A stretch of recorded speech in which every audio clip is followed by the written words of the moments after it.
시청자 여러분 안녕하십니까? 한 주간의 주요 뉴스를 정리해드리는 주간 브리핑입니다. 지난 15일은 제74주년 광복절이었습니다.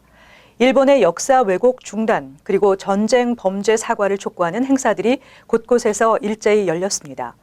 뉴욕 뉴저지 일대에서도 선조들의 독립정신을 되새겼으며 올해는 특히 뉴욕시청에서도 대한민국 광복절을 축하하는 기념 행사가 열리기도 했습니다. 제74주년 광복절을 맞아 뉴욕에서 기념식이 열렸습니다. 참석자들은 조국의 독립을 위해 목숨을 바친 순국 선열들의 정신을 기리며 광복의 의미를 되새겼습니다. 뉴욕 대동연회장에서 열린 광복절 기념식에 인동규 기자가 다녀왔습니다. 오늘 광복절 74주년을 맞아 뉴욕에도 대한 독립을 기념하는 만세 소리가 울려 퍼졌습니다. 만세!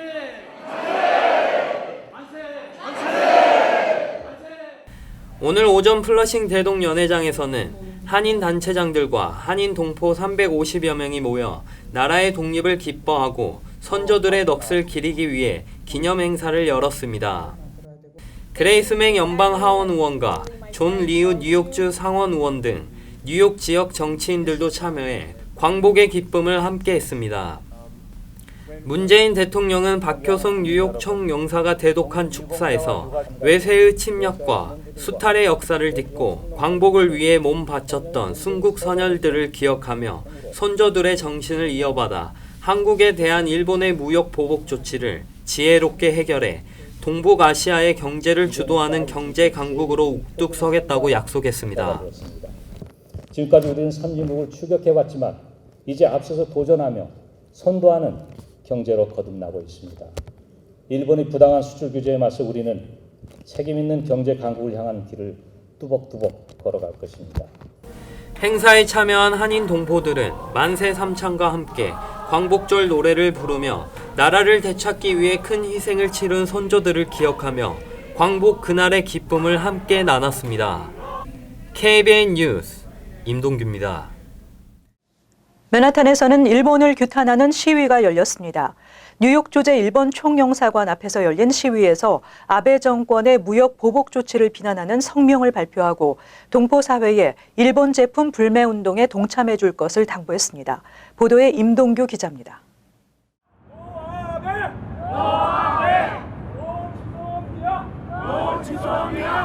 뉴욕 일본 총영사관 앞에서 한국에 대한 일본의 무역 보복 조치를 규탄하고 일본의 과거사 반성을 촉구하는 시위가 개최됐습니다.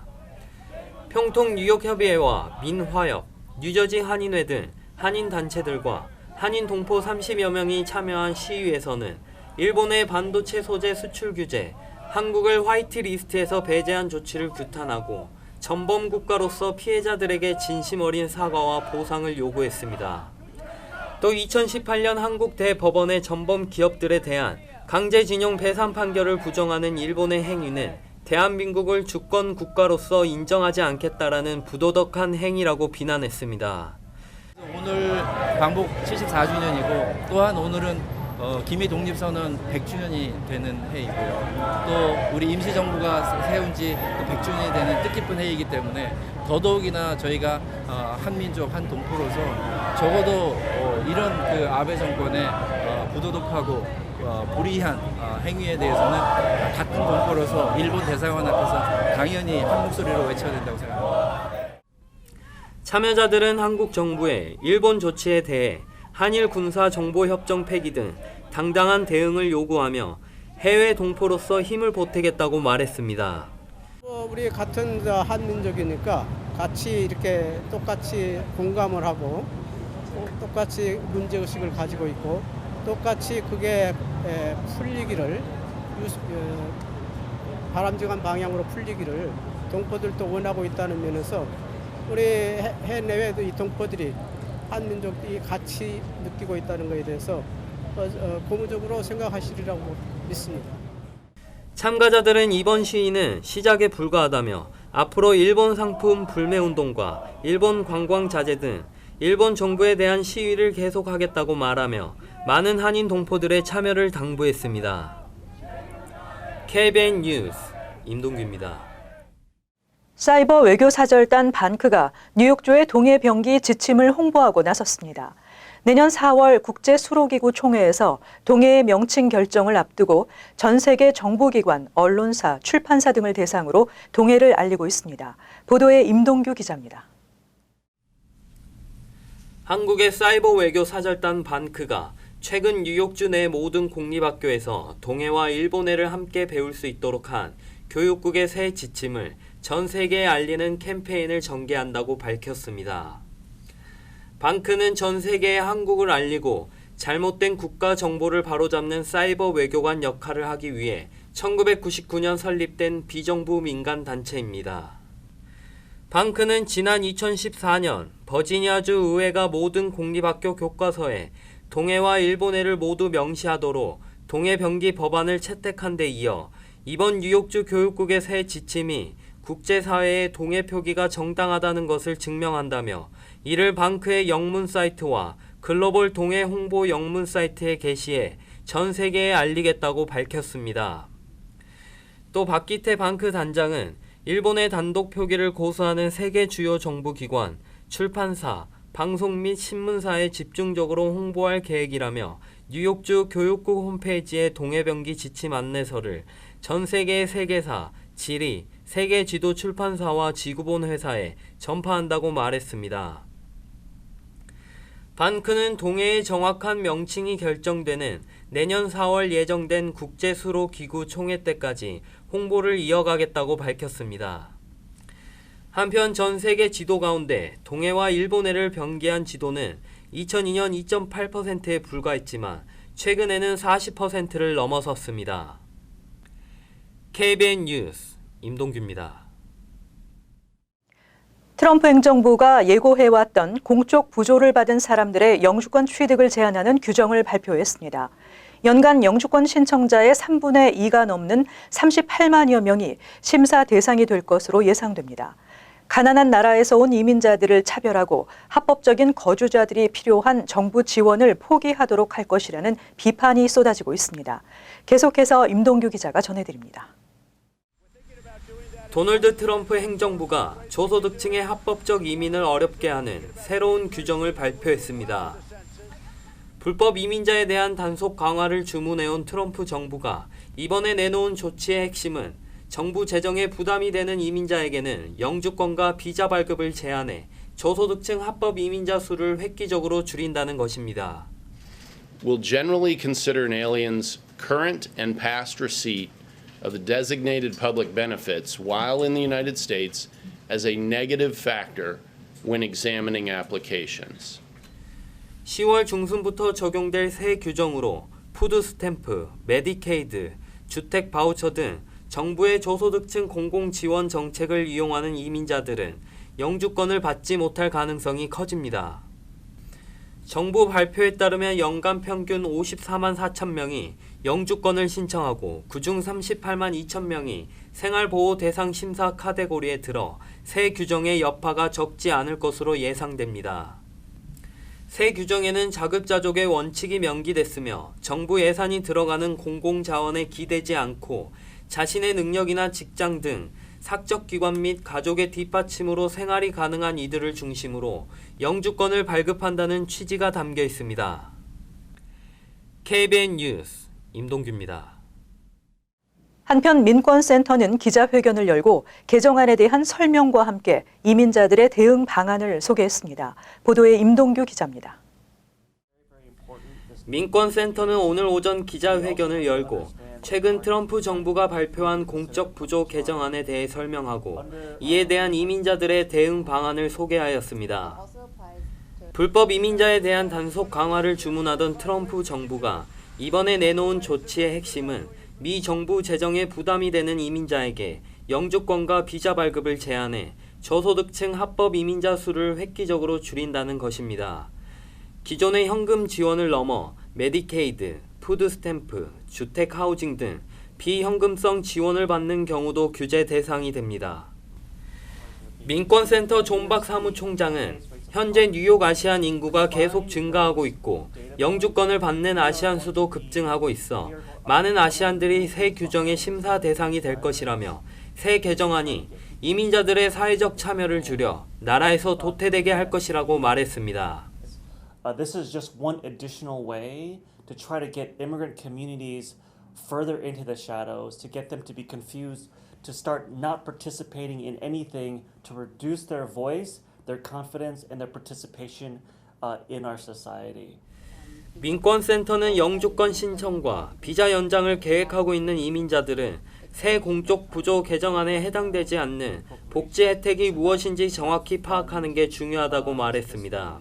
영주권 신청을 앞두고 있거나 또는 비자 변경을 앞두고 계신 분들은 혹시 현재 그 공공 혜택을 받은 게 있으시면은 이번에 새로 나온 규정을 잘 숙지하시고 그리고 본인이 판단하기 힘들다고 생각되신다면 저희 민권센터의 그 무료 이민법 법률 상담을 이용해 주시길 적극 권장합니다. 또 공적 부조 새 개정안이 정부 발표에 따르면 10월 15일부터 실시 예정이지만 그 전부터 복지 혜택을 이용하는 이민자들도 대상이 될 수 있다며 각별한 주의를 당부했습니다. 한편 민권센터는 다음 주 화요일 저녁 7시에 공적 부조 개정안을 주제로 오픈 워크숍을 개최합니다. 참여 문의는 민권센터에 하면 됩니다. KBN 뉴스 임동규입니다. 내년 실시되는 인구조사에서 도널드 트럼프 대통령이 추진하던 시민권자 여부를 묻는 질문이 제외되는 것으로 최종 확정됐습니다.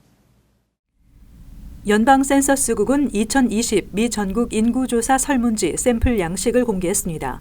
이에 따르면 인구조사 시 시민권자임을 확인하는 트럼프 대통령의 시도는 최근 연방법원이 금지 판결을 내리면서 좌절됐습니다.